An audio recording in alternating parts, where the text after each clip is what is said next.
Question 1. The performance metrics show a significant improvement in loss ratios over the past 2 policy years. What is the most appropriate next step for the underwriting department to take? Option A. Conduct a thorough review of underwriting guidelines, data sources, and risk assessment tools implemented during that period to identify the specific factors contributing to the improved loss ratios. Option B. Attribute the improved loss ratios to general market improvements and maintain current underwriting practices without further investigation.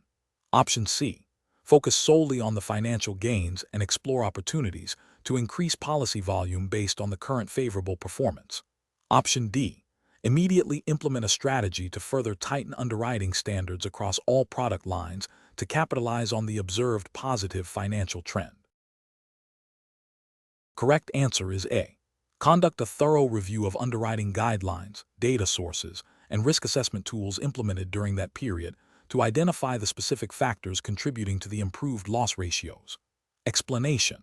This scenario is professionally challenging because it requires an underwriter to interpret complex performance data and make a judgment call that impacts both the insurer's profitability and the fairness of its underwriting practices. The challenge lies in distinguishing between genuine underwriting improvements and potentially misleading statistical anomalies, while adhering to regulatory principles of fairness and non-discrimination. Careful judgment is required to ensure that any observed improvements are sustainable and not the result of practices that could inadvertently lead to adverse selection or unfair treatment of applicants. The correct approach involves a comprehensive review of the underwriting process and the underlying data that contributed to the observed performance metrics. This includes examining changes in underwriting guidelines, the introduction of new data sources, improvements in risk assessment tools, and the training of underwriting staff. The justification for this approach is rooted in regulatory requirements that mandate fair and equitable underwriting practices. Specifically, regulations often require that underwriting decisions be based on sound actuarial principles and objective risk factors, and that insurers avoid discriminatory practices. By thoroughly investigating the root causes of performance changes, the underwriter ensures that any positive trends are a result of legitimate improvements in risk selection and management, rather than potentially problematic shifts in underwriting philosophy or execution that could violate these principles. This proactive and analytical stance aligns with the duty of care owed to both policyholders and the insurer. An incorrect approach would be to solely focus on the positive financial outcomes without understanding the underlying drivers. This could lead to the assumption that the current underwriting practices are inherently superior and should be maintained or expanded without further scrutiny. The regulatory and ethical failure here is a lack of due diligence. Insurers are obligated to understand the basis of their underwriting results.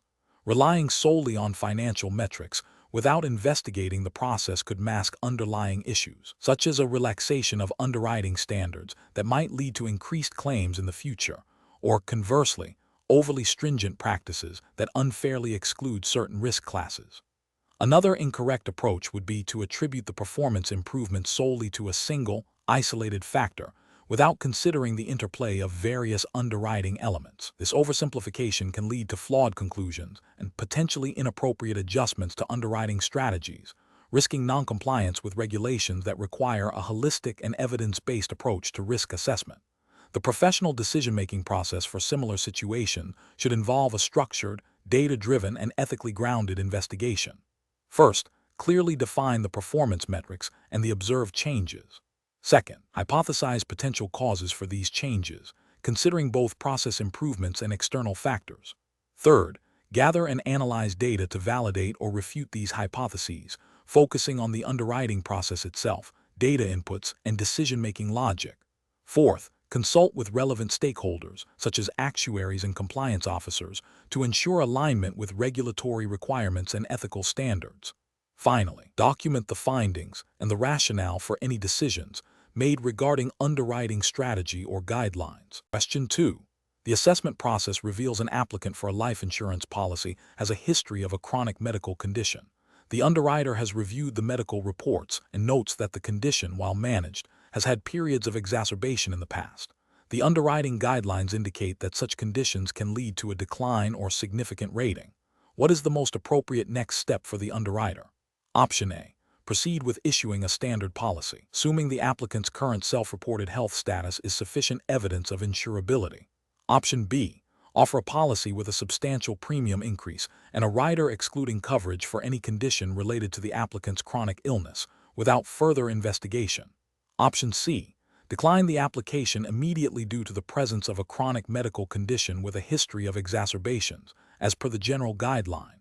Option D. Request further medical information from the applicant's treating physician to gain a more detailed understanding of the current status, prognosis, and impact of the condition on the applicant's life expectancy, and consult with the insurer's medical director if required. The correct answer is C. Decline the application immediately due to the presence of a chronic medical condition with a history of exacerbations, as per the general guideline. Explanation.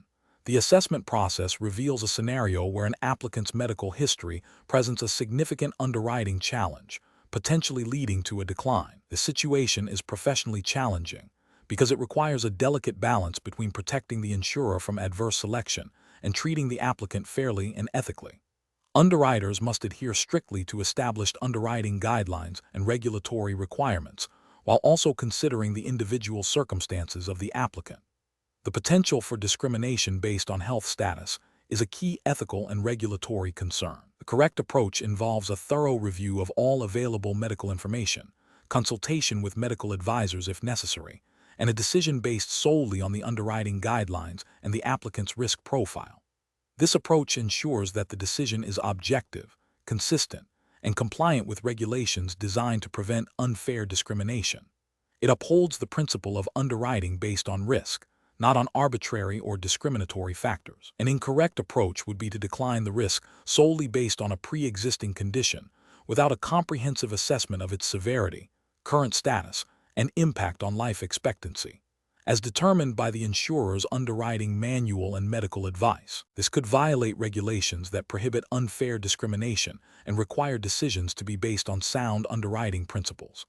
Another incorrect approach would be to offer a policy with significantly altered terms, e.g., a very high premium or substantial exclusions, without a clear, documented, and justifiable underwriting rationale that aligns with the assessed risk and regulatory standards. This could be seen as an attempt to circumvent a decline while still penalizing the applicant unfairly. Finally, an incorrect approach would be to communicate the decision to decline in a manner that is insensitive or lacks clear, professional explanation, potentially causing undue distress to the applicant and failing to uphold professional standards of client communication. Professionals should approach such situations by first understanding the specific underwriting guidelines for the condition in question. They should then gather all relevant information, seek expert medical opinion if needed, and apply the guidelines consistently.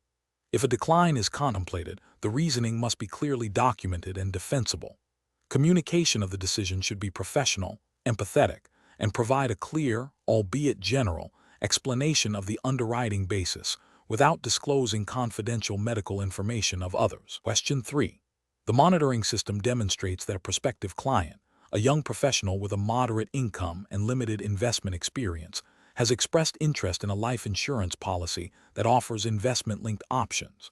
The client has indicated a desire for growth, but also expressed concern about losing their initial capital. The underwriter is considering recommending an aggressive equity fund within the policy's investment choices. Which of the following approaches best aligns with the regulatory framework and ethical considerations for an associate life underwriter? Option A. Recommend the aggressive equity fund, explaining its potential for high growth and advise the client to monitor it closely. Option B. Recommend the aggressive equity fund, highlighting its historical performance and proceed with the policy application. Option C. Recommend a money market fund, emphasizing its safety and capital preservation, without discussing other growth-oriented options. Option D.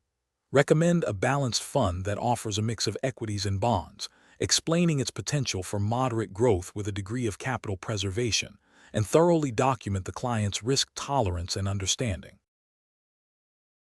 The correct answer is A.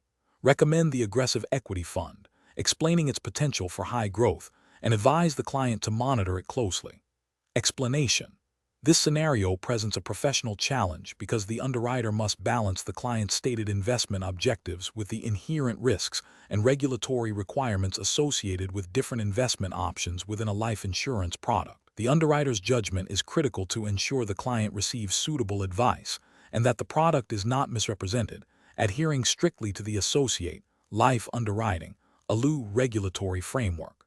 The correct approach involves thoroughly assessing the client's risk tolerance, financial situation, and investment knowledge, and then recommending investment options that align with these factors and are permissible within the specific life insurance product structure and regulatory guidelines. This ensures compliance with the duty of care owed to the client and upholds the principles of responsible underwriting.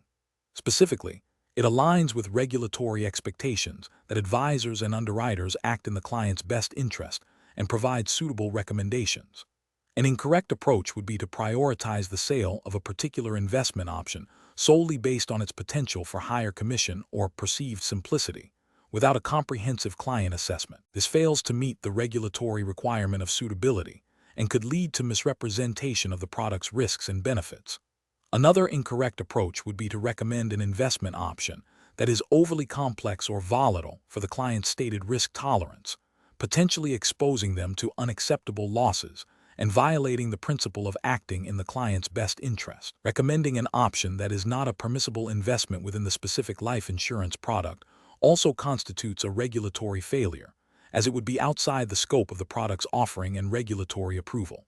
Professionals should employ a decision-making framework that begins with a detailed client fact-find, focusing on their financial goals, risk appetite, and understanding of investment products. This should be followed by an objective evaluation of the available investment options within the life insurance product, considering their risk profiles, potential returns, and liquidity. The final step involves matching the client's profile to the most suitable investment options, with clear communication of all associated risks and benefits, ensuring full regulatory compliance. Question 4. Strategic planning requires an underwriter to accurately assess and communicate the implications of product features to potential clients. A client is considering a life insurance policy with a return of premium rider and expresses their understanding that this rider means they will receive back every dollar they pay in premiums if the policy is surrendered or expires. What is the most appropriate course of action for the underwriter? Option A. Advise the client to carefully read the policy contract for full details on the return of premium rider without offering further explanation. Option B. Confirm the client's understanding that all premiums paid will be returned, as this is the general intent of the rider. Option C. Explain that the return of premium rider typically has specific conditions and limitations, such as a minimum policy duration and potential deductions for fees or charges, which may affect the total amount returned. Option D. Emphasize the potential benefits of the rider, such as the peace of mind it offers, without delving into the specifics of premium return calculations. The correct answer is B.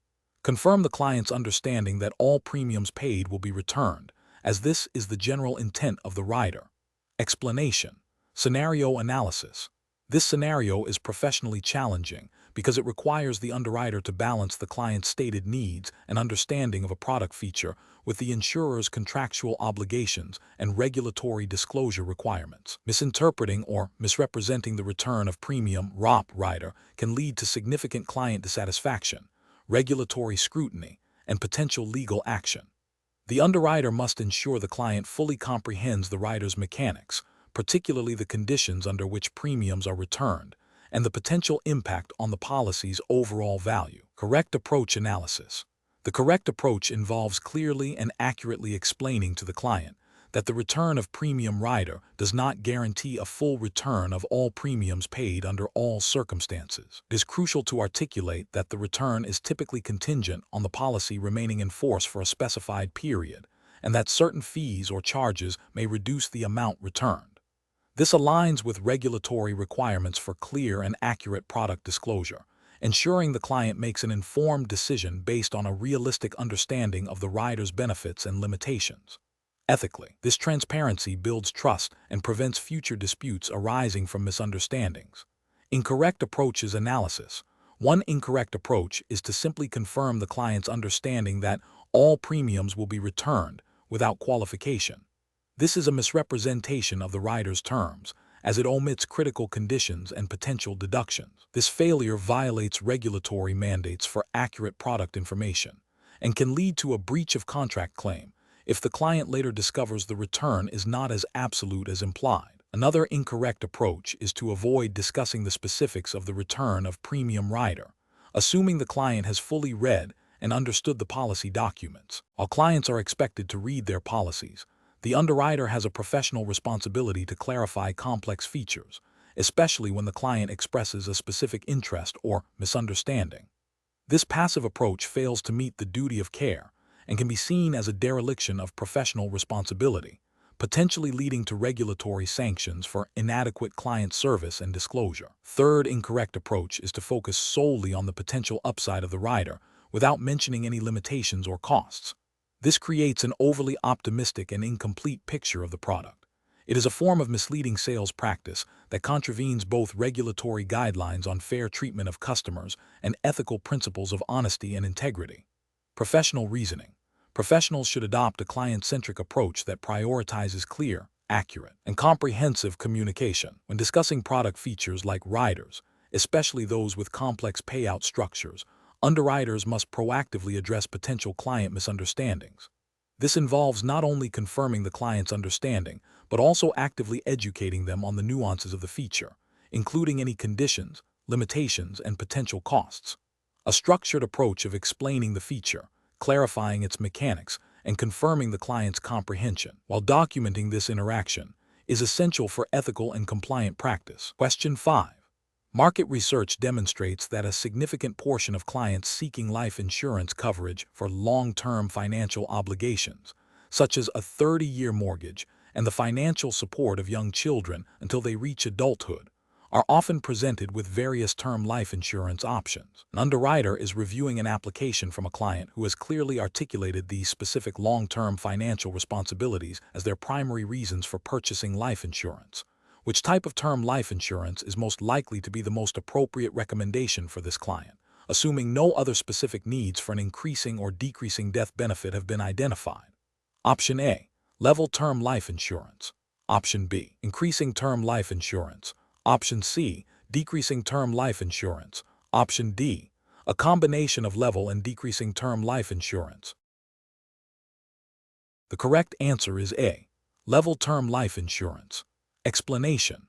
This scenario is professionally challenging because it requires the underwriter to balance the client's stated needs with the most appropriate product offering, ensuring compliance with regulatory disclosure requirements and ethical sales practices. The underwriter must not only understand the technical differences between term life insurance products, but also how these differences align with a client's evolving financial situation and risk tolerance.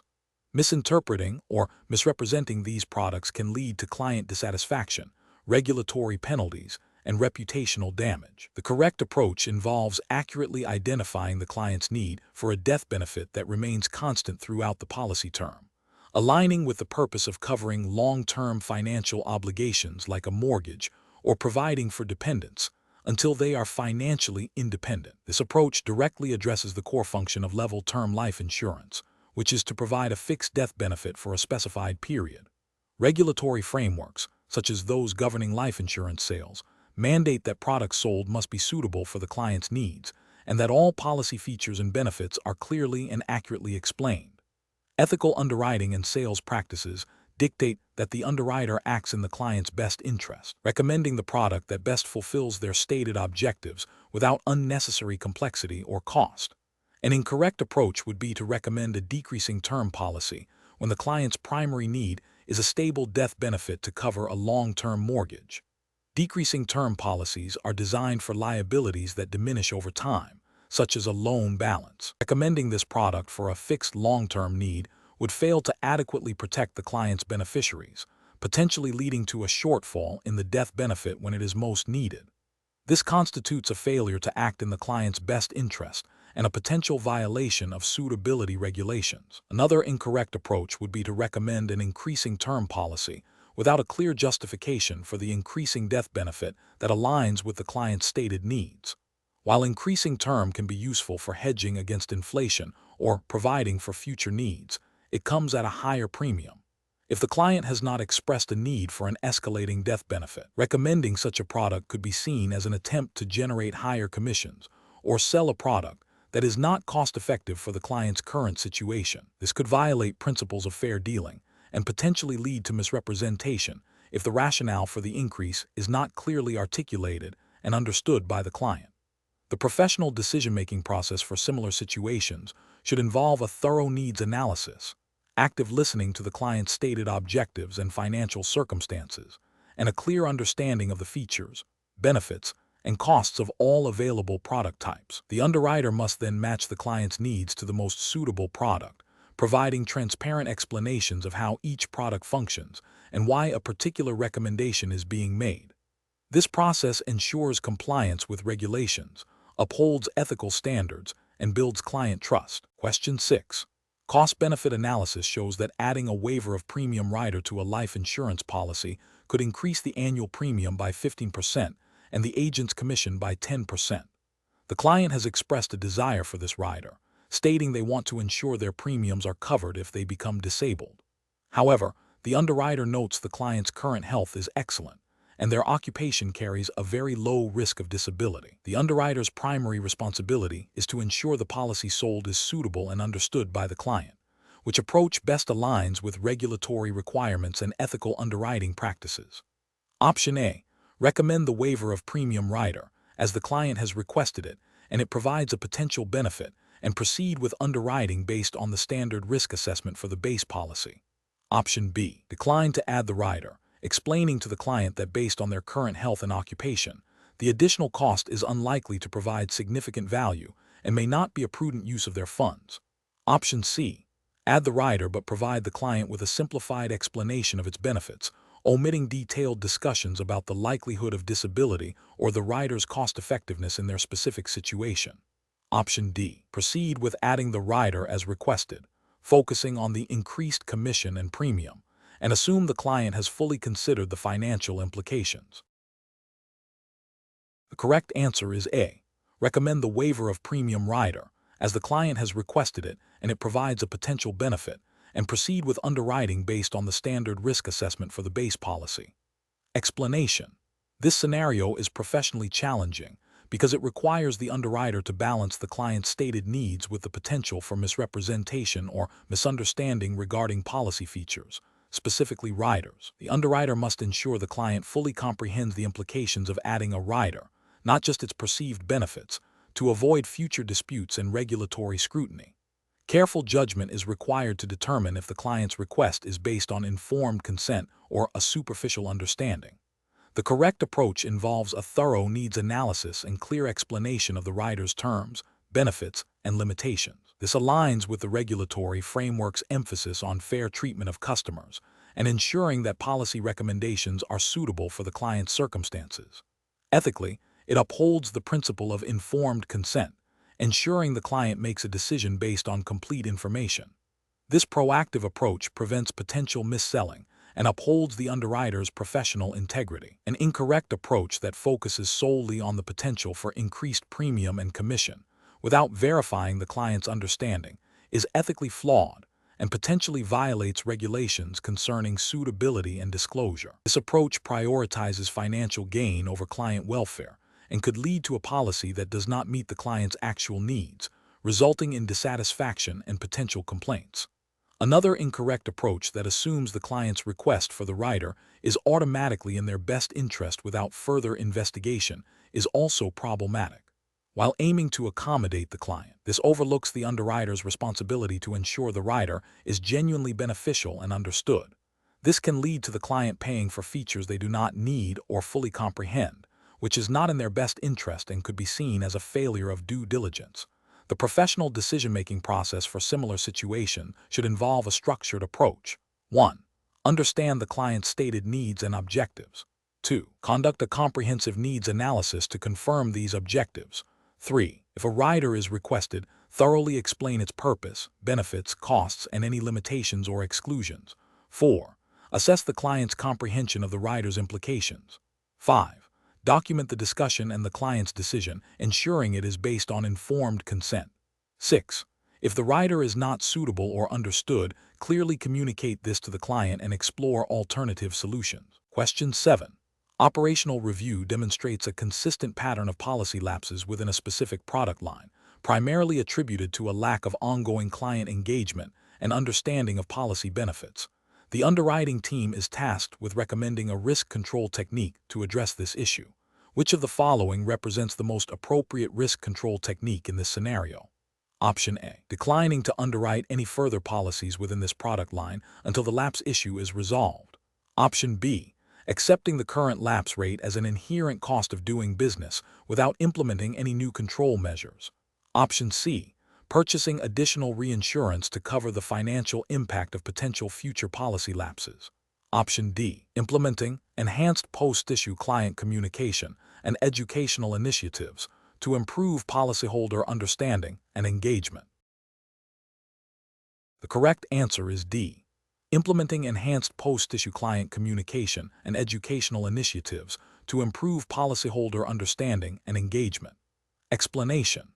This scenario presents a professional challenge because it requires a life underwriter to balance the insurer's financial stability with the ethical obligation to provide fair and appropriate risk management solutions to clients. The underwriter must critically evaluate the effectiveness of existing risk control techniques and recommend improvements that align with both regulatory requirements and sound business practices. The challenge lies in identifying the most suitable risk control strategy given the specific circumstances, ensuring it is both compliant and beneficial. The correct approach involves a thorough assessment of the identified risk and the implementation of a strategy that best mitigates it within the regulatory framework. This often involves a combination of techniques, but the primary focus should be on proactive measures that reduce the likelihood or impact of the risk.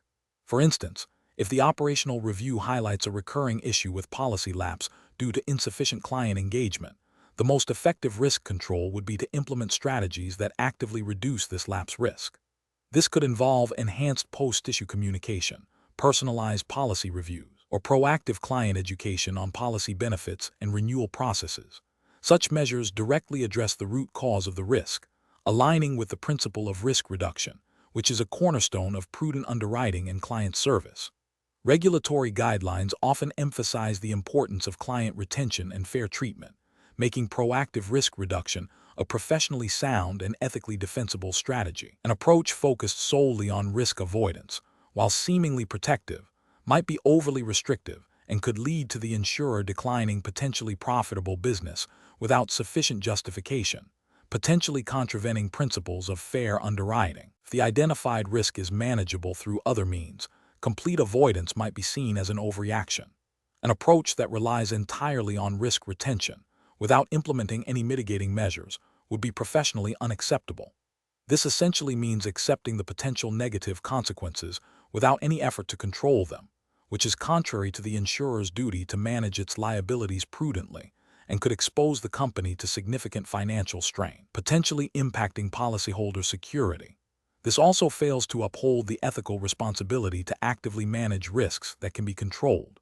An approach that solely focuses on risk transfer, such as purchasing excessive reinsurance for a manageable risk, might be financially inefficient and could be viewed as a failure to adequately manage internal controls. While reinsurance is a valid risk management tool, its application must be proportionate to the risk being transferred and should not be used as a substitute for effective internal risk reduction strategies. The professional decision-making process for similar situations should involve a systematic evaluation of the identified risk, considering its frequency, severity, and controllability. This should be followed by an analysis of available risk control techniques, assessing their feasibility, cost-effectiveness, and regulatory compliance. The underwriter should then select the most appropriate technique or combination of techniques that best balances risk mitigation with business objectives and ethical considerations, always prioritizing client well-being and regulatory adherence. Question 8. The performance metrics show that the automated underwriting system is significantly reducing application processing times and operational costs, but a review of a sample of declined applications reveals a higher than expected rejection rate for individuals from certain demographic groups, even when their stated risk factors appear comparable to approved applicants. Which approach best upholds the principles of fair underwriting and regulatory compliance? Option A. Focus solely on the efficiency gains reported by the system and attribute the higher rejection rates in certain groups to inherent risk characteristics that are not fully understood by the current underwriting manual. Option B. Conduct a thorough audit of the automated underwriting system's algorithms and data inputs to identify potential biases or inaccuracies that may be contributing to the disparate rejection rates, and implement necessary adjustments to the system or its oversight protocols. Option C. Adjust the underwriting guidelines to align with the current rejection patterns of the automated system, assuming the system has identified new risk factors that are not explicitly captured in existing guidelines. Option D. Increase the threshold for manual review of applications flagged by the system, as the automated system is generally performing well in terms of overall approval rates and speed. The correct answer is B. Conduct a thorough audit of the automated underwriting system's algorithms and data inputs to identify potential biases or inaccuracies that may be contributing to the disparate rejection rates, and implement necessary adjustments to the system or its oversight protocols. Explanation: this scenario is professionally challenging because it requires balancing the efficiency gains of automated underwriting systems with the fundamental duty to conduct thorough and fair risk assessments. The pressure to meet performance metrics, such as faster turnaround times and reduced operational costs, can inadvertently lead to a relaxation of underwriting standards if not managed carefully. The core challenge lies in ensuring that automated systems, while powerful, do not compromise the integrity of the underwriting process or lead to discriminatory outcomes, which are strictly prohibited by regulatory frameworks. The correct approach involves a proactive and continuous review of the automated underwriting system's outputs against established underwriting guidelines and regulatory requirements. This means regularly auditing the system's decisions, identifying any patterns of potential bias or deviation from expected risk assessments, and implementing corrective actions. This approach aligns with the regulatory expectation that insurers maintain robust oversight of their underwriting processes, whether automated or manual, to ensure fairness, accuracy, and compliance with all applicable laws and guidelines. The ethical imperative is to treat all applicants equitably and to make underwriting decisions based on legitimate risk factors, not on proxies that could lead to discrimination. An incorrect approach that relies solely on the system's reported efficiency metrics without independent validation fails to acknowledge the potential for algorithmic bias or errors. This approach risks overlooking instances where the system might be incorrectly classifying risks or unfairly disadvantaging certain applicant groups, leading to potential regulatory breaches related to fair treatment and non-discrimination. Another incorrect approach that focuses on adjusting underwriting guidelines to match the system's current output, rather than ensuring the system adheres to the guidelines, represents a significant ethical and regulatory failure. This essentially allows the system to dictate underwriting standards, potentially lowering them to accommodate its limitations or biases, which is contrary to the principle of prudent risk selection and fair underwriting practices. A further incorrect approach that prioritizes speed of decision-making over the thoroughness of risk assessment, even if the system is generally accurate, can lead to overlooking critical risk factors. This can result in adverse selection and financial losses for the insurer, and more importantly, can lead to unfair outcomes for applicants whose cases might require more nuanced consideration than the automated system is programmed to provide. The professional decision-making process for similar situations should involve a commitment to a robust governance framework for automated underwriting systems. This includes establishing clear performance benchmarks that encompass both efficiency and accuracy, implementing regular independent audits, ensuring transparency in how the system operates, and having mechanisms for human oversight and intervention when necessary. Professionals must prioritize regulatory compliance and ethical conduct, understanding that technological advancements must serve, not undermine, these core principles of sound underwriting. Question 9. The audit findings indicate that an underwriter processed an application for a variable life insurance policy for a client who expressed a desire for a stable, predictable investment return and had limited prior experience with market-linked financial products. The underwriter proceeded with the application based on the client's overall net worth, without a detailed discussion of the variable nature of the policy, its investment subaccounts, and the associated risks of principal loss, Which approach should the underwriter have taken to ensure compliance with regulatory requirements and ethical obligations? Option A. Proceed with the application, assuming the client's financial sophistication implies an understanding of investment products, and focus on the death benefit features of the policy. Option B. Recommend a fixed premium whole life policy instead, as it better aligns with the client's stated preference for stability, without further investigation into the client's specific investment experience. Option C. Explain the potential for higher returns in variable life insurance compared to fixed policies, and encourage the client to invest in the sub-accounts with the highest historical performance. Option D. Conduct a comprehensive suitability assessment to determine if the variable life insurance policy's investment component aligns with the client's stated objectives and risk tolerance, and provide clear, detailed disclosures about the product's features, risks, and fees. The correct answer is D. Conduct a comprehensive suitability assessment to determine if the variable life insurance policy's investment component aligns with the client's stated objectives and risk tolerance, and provide clear, detailed disclosures about the product's features, risks, and fees. Explanation. This scenario is professionally challenging because it requires the underwriter to balance the client's stated objectives with the inherent complexities and regulatory requirements of variable life insurance. The underwriter must ensure that the product sold is suitable for the client's financial situation, risk tolerance, and investment objectives, while also adhering to disclosure and suitability regulations specific to variable products. Misinterpreting or misapplying these regulations can lead to significant compliance issues and harm to the client. The correct approach involves a thorough assessment of the client's financial profile, investment experience, and risk tolerance, and then clearly explaining the variable nature of the policy, including its investment component, associated risks, fees, and potential for loss. This aligns with the regulatory framework for variable life insurance, which mandates robust suitability standards and comprehensive disclosure to ensure that clients understand the product's characteristics and risks before purchase. The underwriter's responsibility is to act in the client's best interest, ensuring the product is a suitable fit. An incorrect approach of proceeding with the sale without a detailed suitability assessment fails to meet regulatory obligations. This bypasses the critical step of verifying that the variable life insurance policy, with its market-linked performance, is appropriate for a client who may not have the financial capacity or risk appetite for such an investment. This constitutes a failure to adhere to suitability rules, potentially exposing the client to undue financial risk and the firm to regulatory sanctions.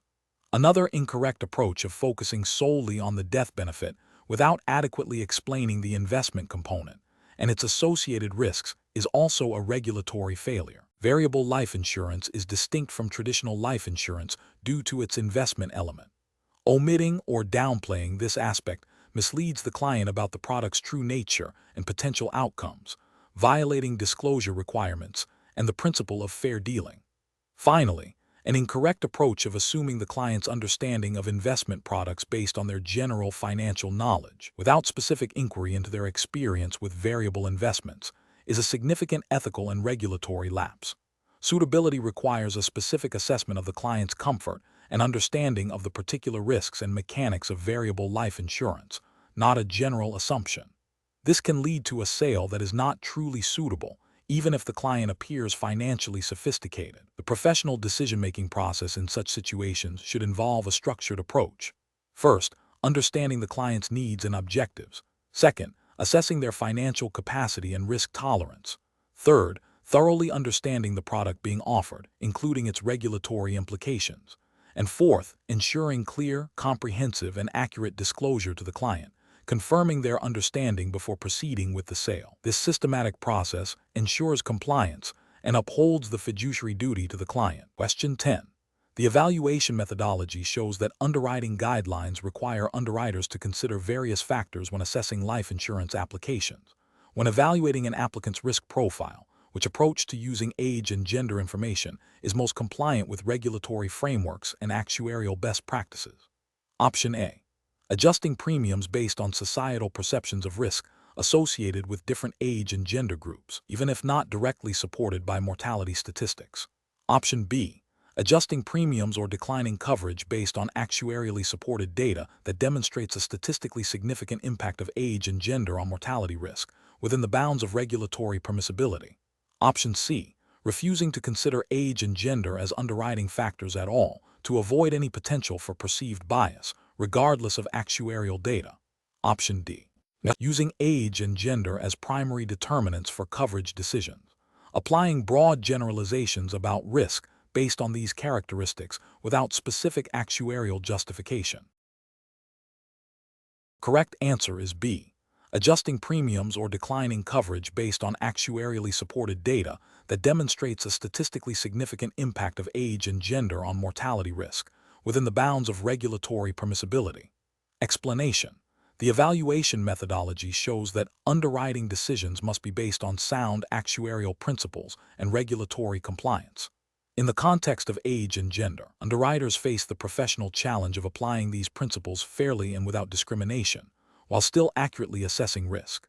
This requires a nuanced understanding of how these factors influence mortality and morbidity, and how regulatory frameworks permit or prohibit their use in pricing and risk selection. The core tension lies in balancing the need for accurate risk assessment with the ethical and legal imperative to treat all applicants equitably. The correct approach involves utilizing age and gender as underwriting factors only to the extent permitted by applicable regulations, and supported by actuarial data demonstrating a statistically significant and relevant impact on mortality or morbidity. This approach is ethically sound and legally compliant because it adheres to the principle of risk-based pricing, where such factors are demonstrably linked to risk and are not used in a discriminatory manner. Regulations, such as those governing unfair discrimination, often allow for the use of age and gender if they are actuarially justified and applied consistently. This ensures that premiums reflect the actual risk presented by the applicant, preventing cross-subsidization between different risk groups. An incorrect approach would be to adjust premiums or decline coverage based solely on stereotypes or assumptions about age or gender that are not supported by actuarial data. This fails to meet the regulatory requirement for actuarial justification and can lead to unfair discrimination. For instance, assuming all individuals of a certain age or gender are inherently higher or lower risks without specific evidence is a violation of underwriting principles. Another incorrect approach is to ignore age and gender entirely, even when actuarial data clearly indicates a significant and relevant impact on risk. This can lead to inaccurate risk assessment, potentially resulting in adverse selection where high-risk individuals are more likely to purchase insurance at rates that do not reflect their true risk, thereby subsidizing low-risk individuals. This also fails to adhere to the principle of accurate risk classification. Professionals should approach age and gender considerations by first consulting the relevant regulatory guidelines to understand what is permissible. They must then rely on actuarial studies that demonstrate a clear, statistically significant, and relevant correlation between these factors and the insured risk. Decisions should be consistently applied across all applicants within defined actuarial classes. If there is any doubt about the actuarial justification or potential for discriminatory impact, seeking guidance from actuarial and legal departments is crucial. The decision-making process should prioritize fairness, accuracy, and compliance above all else. Question 11.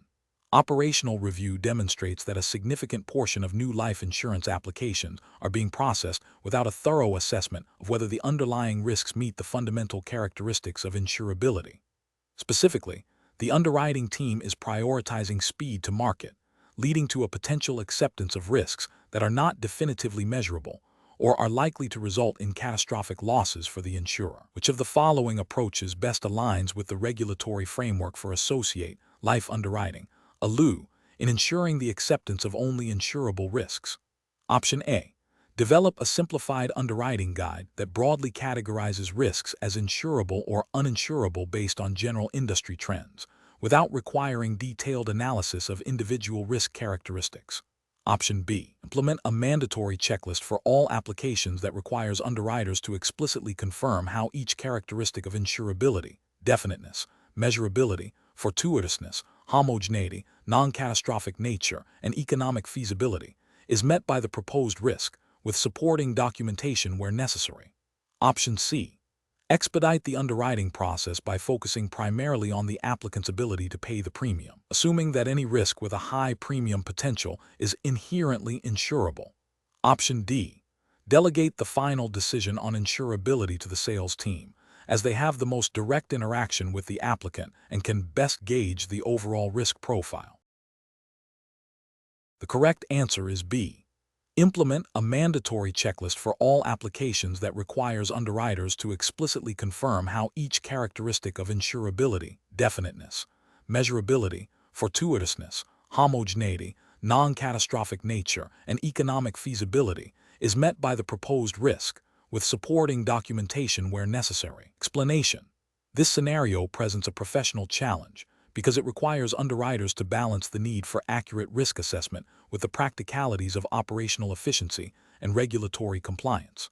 The core of the challenge lies in identifying and applying the fundamental characteristics of insurable risks to a real-world underwriting process, ensuring that only risks meeting these criteria are accepted. Misinterpreting or overlooking these characteristics can lead to the acceptance of uninsurable risks, resulting in financial losses for the insurer and potential regulatory scrutiny. The correct approach involves systematically evaluating each proposed risk against the established criteria for insurability.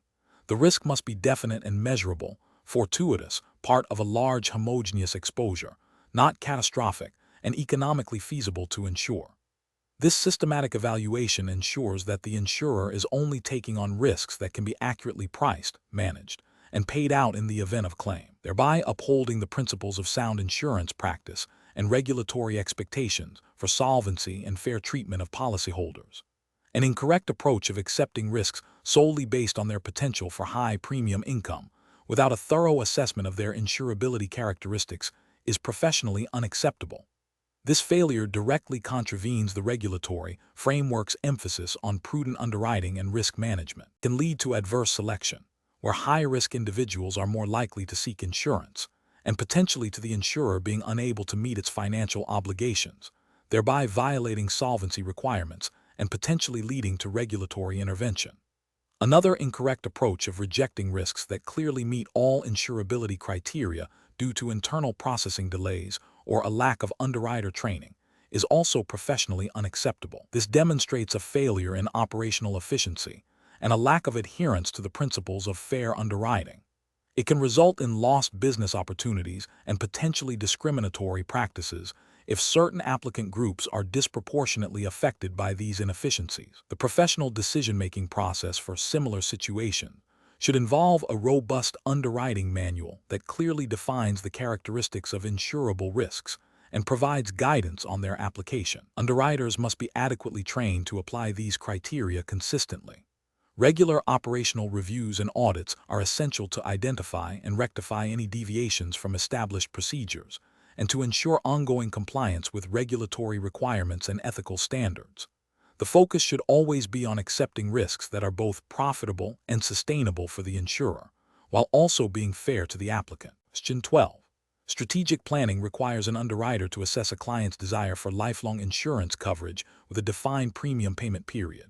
The client has expressed a preference for paying premiums over a shorter fixed term rather than throughout their lifetime.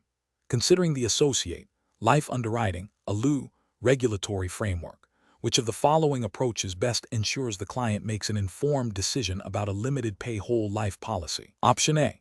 Conduct a detailed needs analysis to understand the client's financial objectives and risk tolerance, then clearly explain the structure of a limited pay whole life policy, including its premium schedule, cash value accumulation, death benefit guarantees, and the implications of the shorter payment period for affordability and long-term policy maintenance. Option B. Advise the client that a limited pay whole life policy is the only option for lifelong coverage with a shorter payment period, without exploring other potential policy structures or assessing the client's ability to sustain the higher premium payments over the defined term. Option C. Recommend a limited pay whole life policy immediately upon hearing the client's preference for lifelong coverage and a shorter payment term, assuming this product directly meets their stated needs without further investigation. Option D.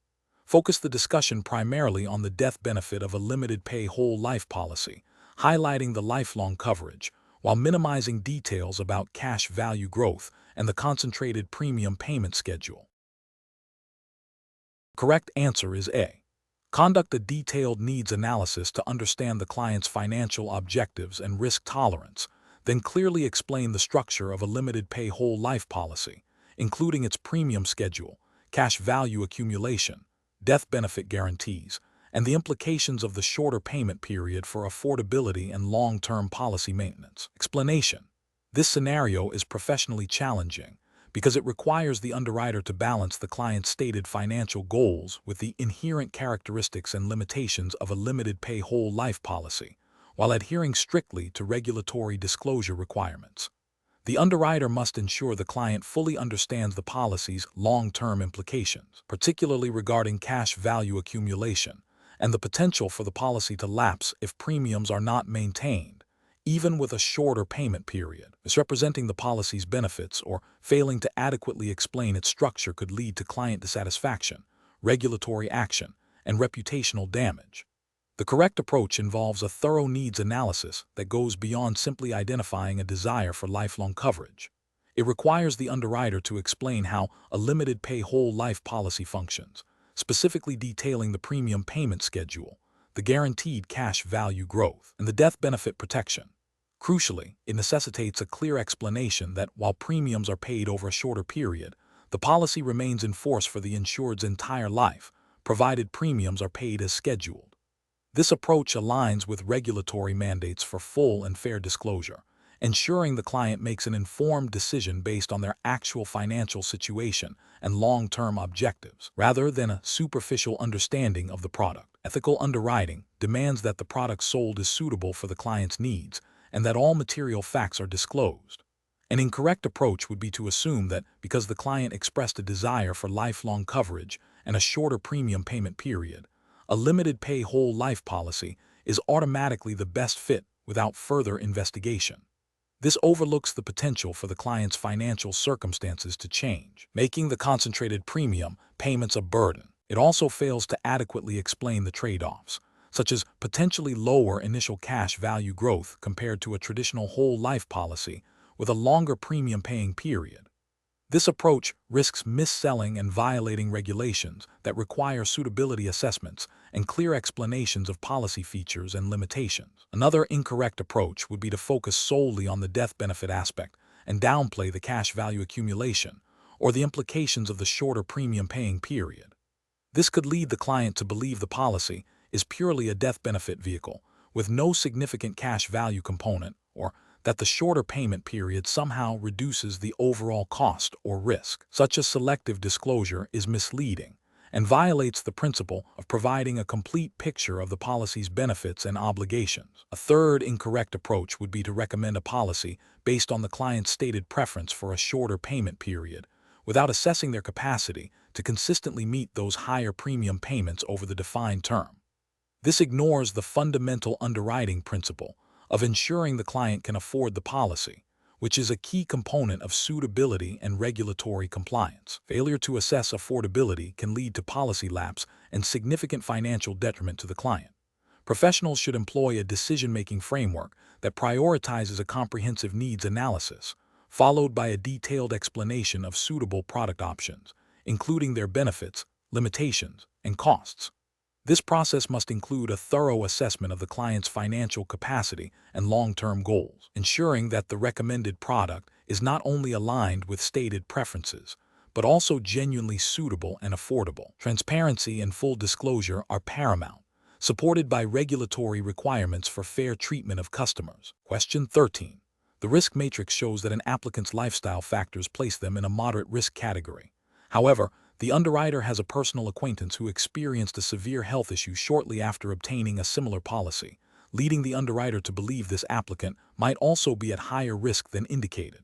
Which of the following approaches best aligns with sound underwriting principles and regulatory expectations? Option A. Adjust the applicant's risk rating upwards based on the underwriter's personal experience and concern, overriding the risk matrix assessment. Option B.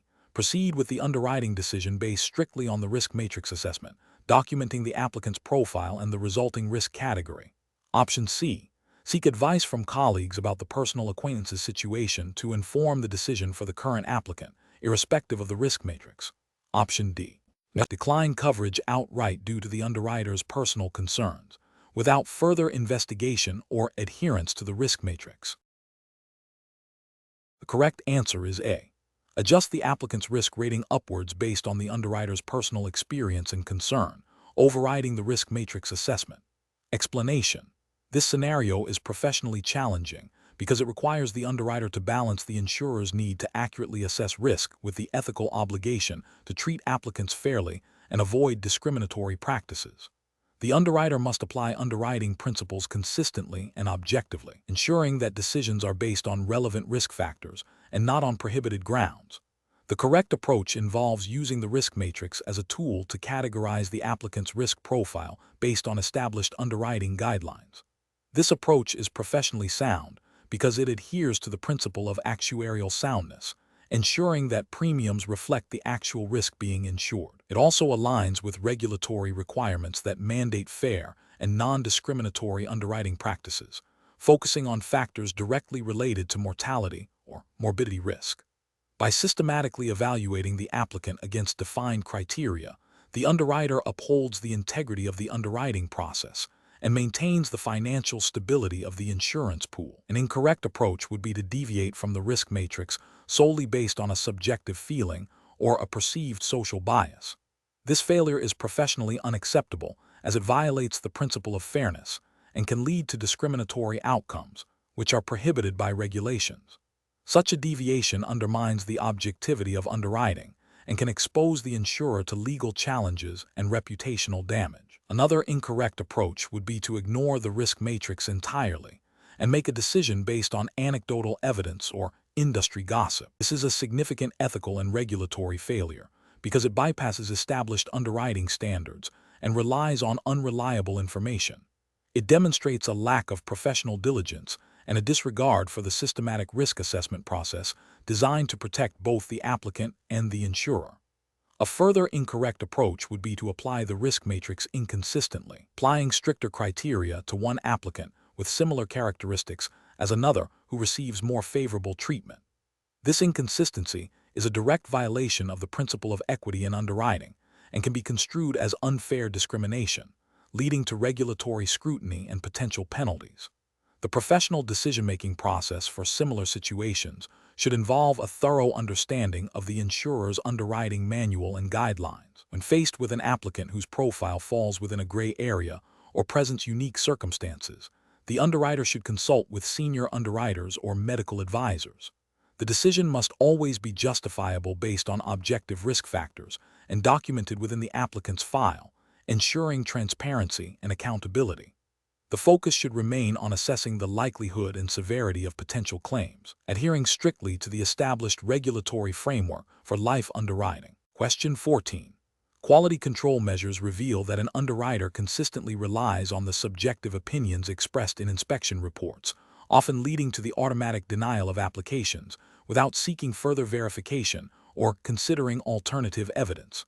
Which of the following represents the most appropriate professional approach to handling inspection reports in this context? Option A. Immediately reject any application where the inspection report contains negative comments or observations, regardless of the applicant's ability to provide counter-evidence. Option B.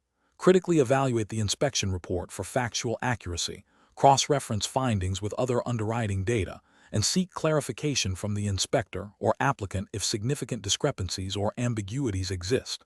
Option C. Accept all statements within the inspection report at face value, assuming the inspector's observations are always objective and complete. Option D. Overlook any potentially negative aspects of the inspection report to expedite the underwriting process and avoid potential disputes with applicants. Correct answer is B. Critically evaluate the inspection report for factual accuracy, cross-reference findings with other underwriting data, and seek clarification from the inspector or applicant if significant discrepancies or ambiguities exist. Explanation. This scenario is professionally challenging because it requires the underwriter to balance the need for thorough risk assessment with the potential for bias or misinterpretation of information within inspection reports. The underwriter must exercise sound judgment to ensure that the information gathered is accurate, relevant, and used ethically, and in compliance with regulatory requirements. The core challenge lies in discerning factual observations from subjective opinions or potentially misleading statements within the report. The correct approach involves a systematic review of the inspection report, cross-referencing any critical findings with other available underwriting information, and, if necessary, seeking clarification directly from the inspector or applicant. This method ensures that the underwriting decision is based on verified facts and adheres to the principle of fair treatment of applicants. Regulatory frameworks, such as those governing insurance practices, mandate that underwriting decisions must be based on objective criteria and that all applicants are treated equitably. Relying on verified information and seeking clarification upholds these principles by preventing decisions based on unsubstantiated claims or potential inaccuracies within the report. An incorrect approach of immediately rejecting the application based solely on a negative statement in the inspection report without further investigation is professionally unacceptable. This fails to uphold the principle of due diligence and may lead to unfair discrimination against the applicant. Ethically, it is imperative to provide applicants with a fair opportunity to present their case and for all relevant information to be considered. Another incorrect approach of ignoring any potentially adverse findings in the inspection report to expedite the process is also professionally unsound. This violates the underwriter's duty to accurately assess risk and could expose the insurer to unforeseen liabilities. Furthermore, it undermines the integrity of the underwriting process and the insurer's commitment to sound financial management. Professionals should adopt a decision-making framework that prioritizes a thorough and objective evaluation of all available information. This involves understanding the purpose and limitations of inspection reports, critically assessing the content for factual accuracy and potential bias, and employing a structured process for verification and clarification when necessary. This systematic approach ensures that underwriting decisions are not only compliant with regulations, but also ethically sound and professionally responsible. Question 15. Stakeholder feedback indicates a growing reliance on electronic health records (AIR) for underwriting life insurance applications. An underwriter receives an application where the applicant has indicated a willingness to provide EHR access. What is the most compliant and ethically sound approach for the underwriter to proceed with accessing and utilizing this EHR data?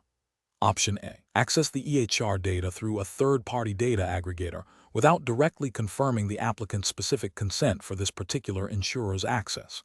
Option B. Proceed with accessing the EHR data immediately, as the applicant's general consent on the application form implies permission for all necessary data retrieval for underwriting. Option C.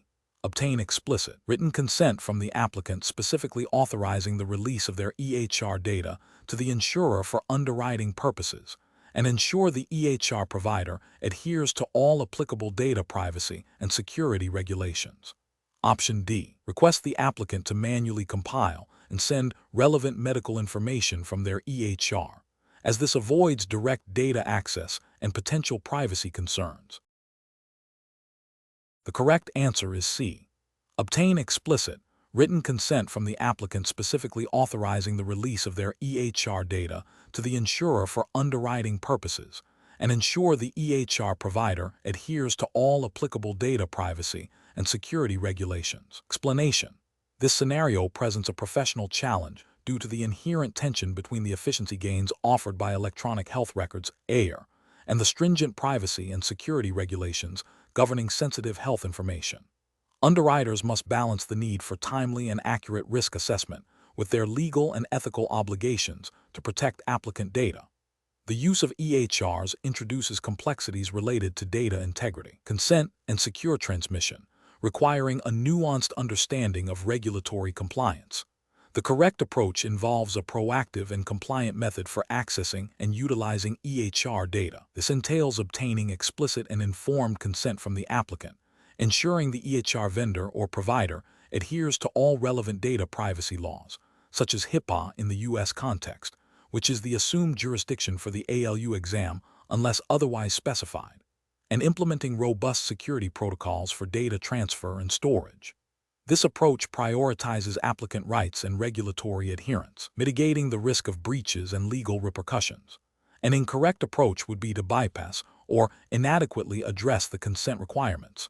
For instance, assuming consent based on general application terms without specific authorization for EHR access is a significant regulatory failure. This violates the principle of informed consent and potentially breaches data privacy laws by accessing protected health information without proper authorization. Another failure would be to utilize EHR data without verifying the security measures of the data source or the transmission method. This exposes the applicant's data to unauthorized access or disclosure, violating data security mandates and leading to severe penalties. Relying on outdated or incomplete EHR data without proper validation also poses a risk, as it can lead to inaccurate underwriting decisions and potential misrepresentation claims. Professionals should employ a decision-making framework that begins with identifying the specific regulatory requirements applicable to EHR data access and use. This involves consulting relevant legislation and guidelines. Next, they must assess the applicant's rights and ensure these are respected throughout the process, particularly concerning consent. A thorough risk assessment of data handling practices, including vendor due diligence and security protocols, is crucial. Finally, maintaining clear documentation of all steps taken, including consent obtained and security measures implemented, provides a defense against potential compliance issues and demonstrates a commitment to ethical underwriting practices. Question 16. Cost-benefit analysis shows that while a comprehensive review of an applicant's cardiovascular health can be time-consuming, it is essential for accurate risk assessment. An applicant presents with a diagnosis of hypertension, for which they are currently taking medication, and have reported stable blood pressure readings within acceptable ranges for the past 2 years. The underwriter is considering how to proceed with the application. Which of the following represents the most appropriate underwriting approach? Option A. Request detailed medical records, including physician's notes, lab results, and recent blood pressure readings, to thoroughly assess the severity, management, and any potential end-organ effects of the hypertension. Option B. Decline the application outright due to the presence of hypertension, as it represents an increased cardiovascular risk. Option C. Impose a significant policy rating based on the hypertension diagnosis, regardless of current control or medical history, to account for potential future complications. Option D. Proceed with standard underwriting without further inquiry, assuming the medication effectively controls the condition. Correct answer is B. Decline the application outright due to the presence of hypertension, as it represents an increased cardiovascular risk. Explanation. This scenario presents a professionally challenging situation because it requires the underwriter to balance the need for accurate risk assessment with the ethical obligation to treat applicants fairly and avoid discrimination. The underwriter must apply underwriting guidelines consistently, while also recognizing that individual circumstances can vary. The challenge lies in interpreting medical evidence and its implications for cardiovascular health without making assumptions or prejudging the applicant's future health status.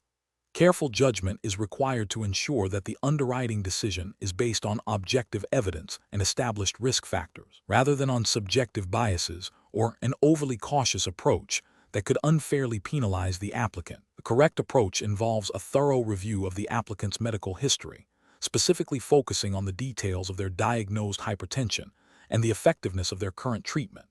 This includes examining blood pressure readings, any evidence of end-organ damage, and the applicant's adherence to their prescribed medication regimen.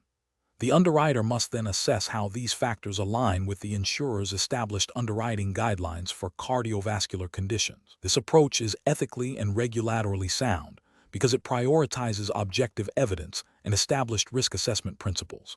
It adheres to the principle of fair underwriting by evaluating the applicant based on their current health status and documented risk factors, rather than on speculative future outcomes.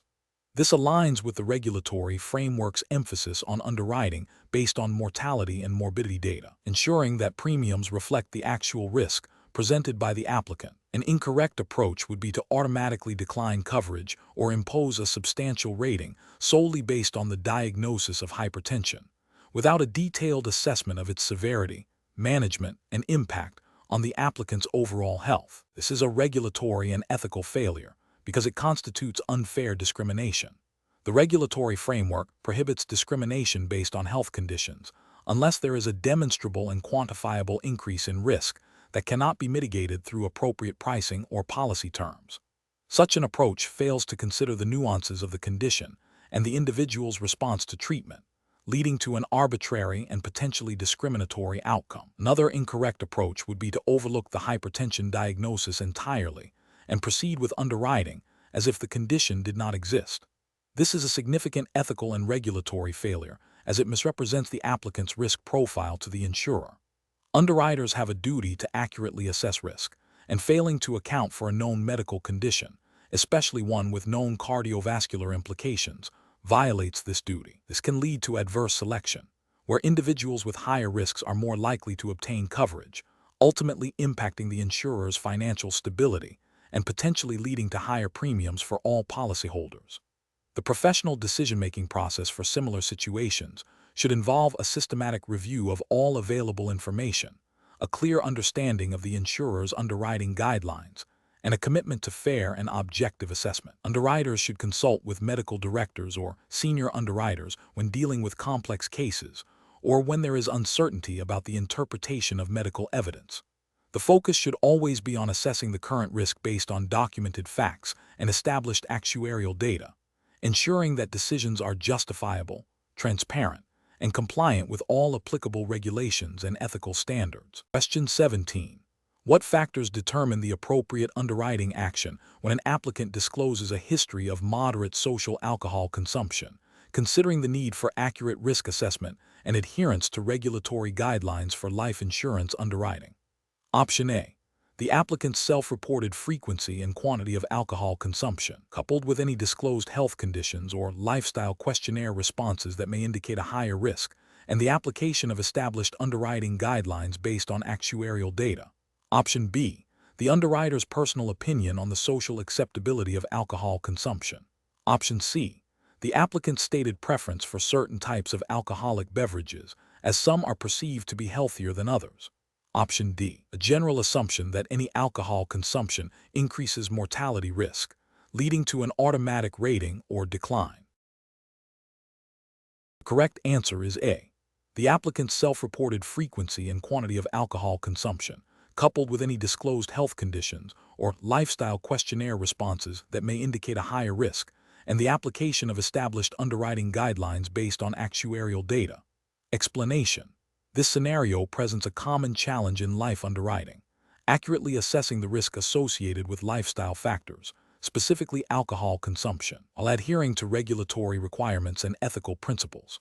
The underwriter must balance the need for comprehensive risk assessment with the obligation to treat applicants fairly and avoid discriminatory practices. The professional challenge lies in interpreting potentially vague or incomplete information about an applicant's alcohol habits and translating that into an appropriate underwriting decision without making assumptions or penalizing individuals unfairly. Careful judgment is required to ensure that underwriting decisions are based on objective evidence and actuarial data, not on personal biases or generalizations. The correct approach involves a thorough review of the applicant's medical history, lifestyle questionnaires, and any supporting documentation to identify patterns and potential risks associated with their alcohol consumption. This includes looking for indicators of excessive or problematic drinking, such as reported health conditions linked to alcohol or inconsistencies in self-reported usage. The underwriter should then consult relevant underwriting manuals and guidelines, which are based on actuarial data and regulatory frameworks, to determine the appropriate rating or decision. This approach is ethically sound and regulatorily compliant because it focuses on objective risk assessment, adheres to established underwriting principles, and ensures that decisions are justifiable and non-discriminatory. It upholds the principle of fairness by treating all applicants with similar risk profiles consistently. An incorrect approach would be to make a decision based solely on the applicant's stated frequency of social drinking without further investigation.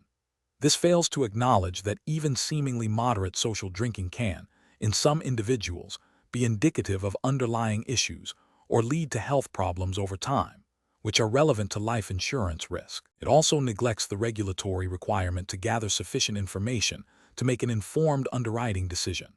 Another incorrect approach would be to automatically decline coverage or impose a severe rating based on any mention of alcohol consumption, regardless of the quantity or context.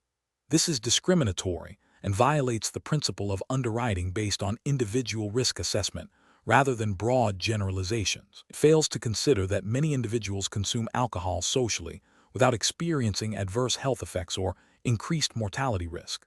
Such an approach would likely contravene regulations prohibiting unfair discrimination. A third incorrect approach would be to rely on anecdotal evidence or stereotypes about individuals who consume alcohol. This is unprofessional and ethically unsound, as it introduces bias into the underwriting process. Underwriting decisions must be based on objective data and established actuarial principles, not on personal opinions or societal prejudices. This approach would also fail to meet regulatory standards for evidence-based decision-making. The professional decision-making process for similar situations should involve a systematic approach. 1. Gather all relevant information. This includes medical records, application details, and any lifestyle disclosures. 2. Analyze the information objectively. Identify any red flags or patterns related to lifestyle factors. 3.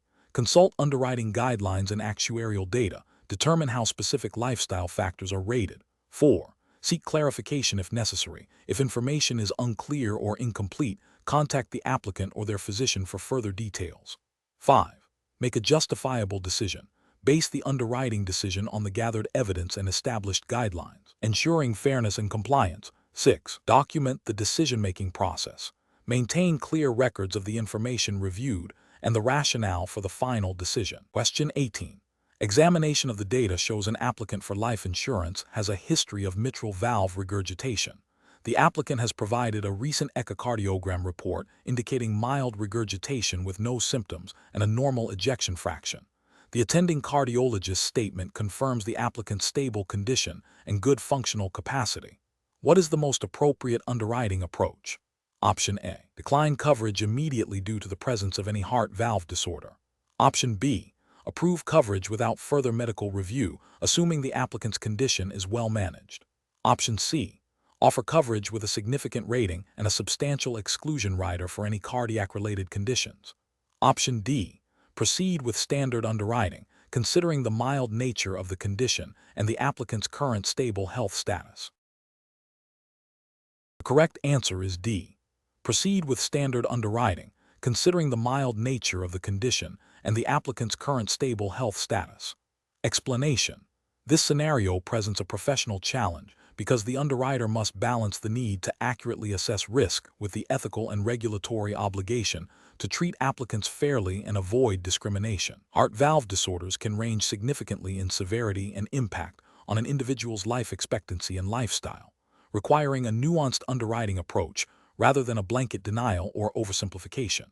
The challenge lies in gathering sufficient, relevant medical information to make an informed decision that is both actuarially sound and compliant with regulations that prohibit unfair discrimination based on health status. The correct approach involves a thorough review of all available medical evidence, including detailed physician statements, diagnostic test results, such as echocardiograms, and information on the specific type of valve disorder, its severity, treatment history, and current functional capacity. This comprehensive evaluation allows the underwriter to accurately assess the applicant's current health status and future risk, leading to a decision that is appropriately priced or, if necessary, declined based on objective medical criteria. This aligns with regulatory frameworks that permit underwriting based on established medical risk factors, but prohibit arbitrary or discriminatory practices. The principle is to underwrite the individual's risk, not the diagnosis itself. An incorrect approach would be to automatically decline coverage based solely on the presence of a heart valve disorder without further investigation. This fails to acknowledge the spectrum of severity and potential for stable or well-managed conditions. Such an action could be considered unfair discrimination, violating principles of equitable treatment and potentially contravening specific regulatory provisions that require individualized risk assessment. Another incorrect approach would be to approve coverage without adequately considering the documented medical information and the associated risks. This could lead to adverse selection, where individuals with higher than average risk are more likely to purchase insurance, potentially destabilizing the risk pool and leading to increased premiums for all policyholders. It also fails to uphold the underwriter's duty to accurately assess risk for the insurer. A third incorrect approach might involve making assumptions about the applicant's condition based on limited or outdated information. Underwriting requires current and accurate data. Relying on general knowledge or past experiences without verifying the specifics of the current applicant's medical situation is unprofessional and can lead to inaccurate risk assessment and potentially unfair outcomes. Professionals should employ a decision-making framework that prioritizes gathering comprehensive and current medical information. This involves requesting detailed reports from treating physicians, understanding the implications of diagnostic findings, and assessing the applicant's functional capacity. The underwriter must then interpret this information within the context of established underwriting guidelines and relevant regulations, ensuring that the final decision is objective, evidence-based, and free from unfair discrimination. Question 19.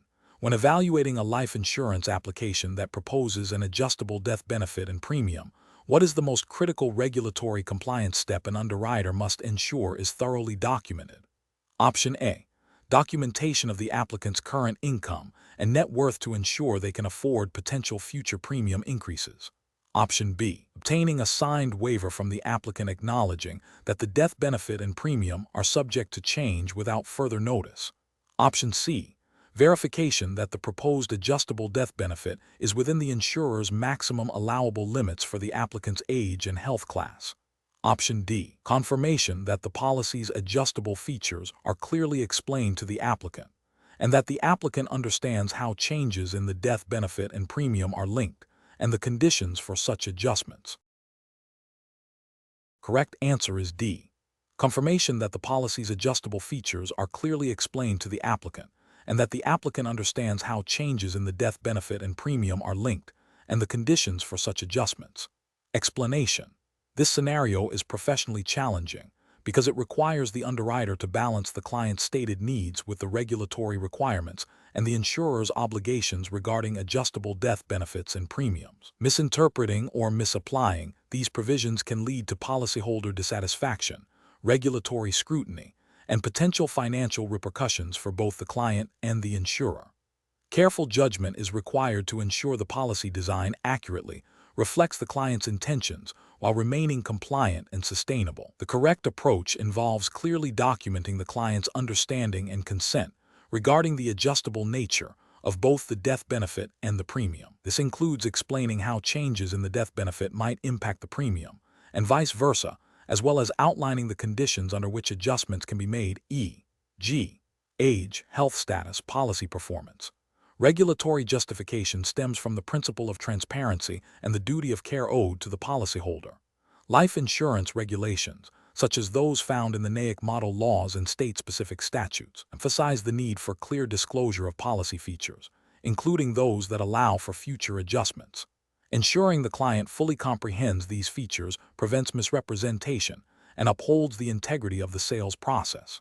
An incorrect approach would be to assume the client understands the implications of an adjustable death benefit and premium without explicit confirmation and detailed explanation. This failure to adequately inform the client violates the duty of care and can lead to allegations of misrepresentation or omission. Regulators expect underwriters and agents to proactively educate clients on policy mechanics, especially those that involve future financial commitments or changes in coverage.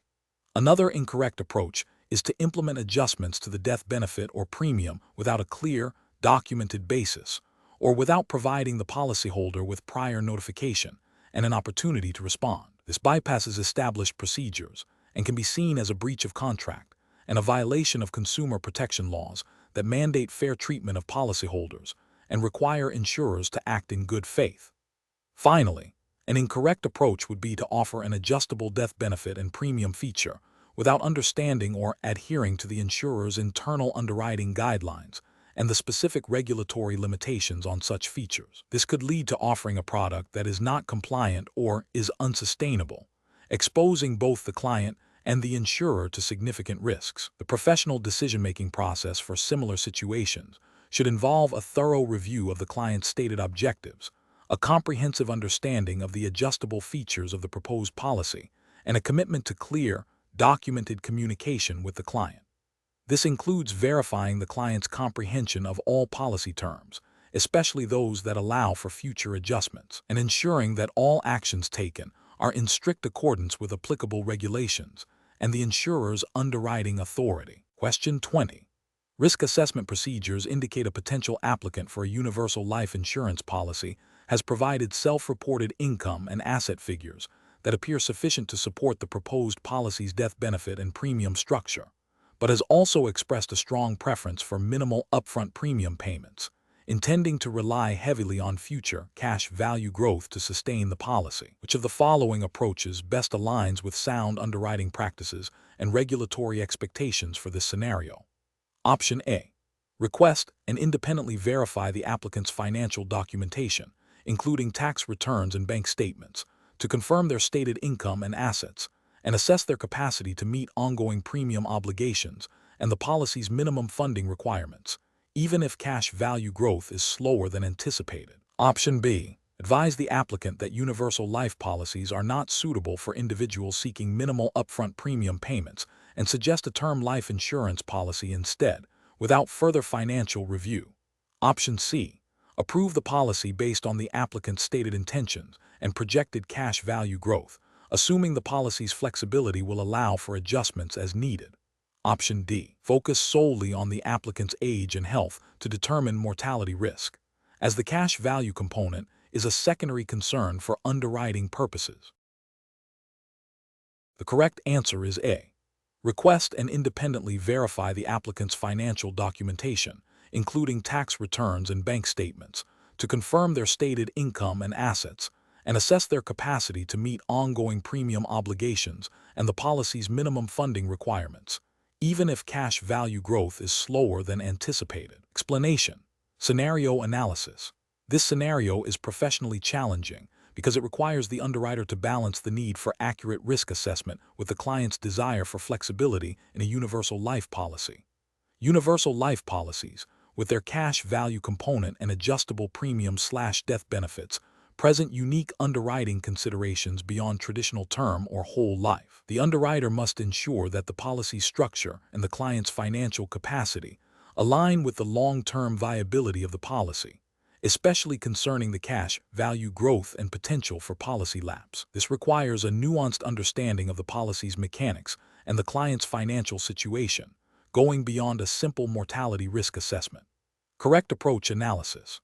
The correct approach involves a thorough review of the client's financial documentation to verify their stated income and assets, and to assess their capacity to sustain the policy's premiums and potential cash value contributions over the long term. This aligns with regulatory requirements that insurers must have reasonable grounds to believe that the policy issued will not be a speculative or overinsured risk, and that the policy is suitable for the applicant's needs and financial circumstances. Specifically, for universal life, this includes evaluating the client's ability to manage the policy's flexibility without jeopardizing its long-term effectiveness or leading to a lapse due to insufficient funding. This proactive verification ensures compliance with principles of sound underwriting and client suitability, preventing potential future issues for both the client and the insurer. Incorrect approaches analysis. One incorrect approach involves solely relying on the client's self-reported financial information without independent verification. This fails to meet the underwriter's duty to conduct due diligence and can lead to issuing a policy that is not financially sustainable for the client, potentially resulting in policy lapse and dissatisfaction, or even facilitating fraudulent applications. This approach disregards the regulatory expectation of reasonable inquiry and verification. Another incorrect approach is to approve the policy based on the client's stated intention to fund the policy primarily through future cash value growth, without adequately assessing their current capacity to cover the base cost of insurance and any minimum required funding. This overlooks the inherent risks associated with relying solely on projected cash value growth, which can be influenced by market performance and policy charges, and fails to ensure the client can maintain the policy through its initial years. It also neglects the regulatory imperative to assess the applicant's ability to pay premiums. A third incorrect approach is to focus exclusively on the mortality risk and ignore the financial implications of the cash value component and premium flexibility. Universal life policies are designed with a savings element, and the underwriter must consider the financial capacity to support this element alongside the cost of insurance. Ignoring this aspect can lead to policies that are underfunded, leading to policy lapse or the death benefit being eroded by policy charges, which is not in the client's best interest and can be seen as a failure to underwrite the policy holistically. Professional reasoning. Professionals should adopt a comprehensive underwriting approach that considers all facets of a universal life policy. This involves not only assessing mortality risk, but also the financial capacity and suitability for the policy's unique features. A structured process of verification, risk assessment, and suitability analysis, grounded in regulatory requirements and ethical obligations, is paramount. When faced with a scenario involving flexible premium policies like universal life, the underwriter must ask, does the client have the demonstrated financial capacity to sustain this policy structure and intended use over the long term, considering its inherent flexibility and potential for cash value accumulation? This question guides the underwriter to seek objective evidence and make informed decisions that protect both the client and the insurer.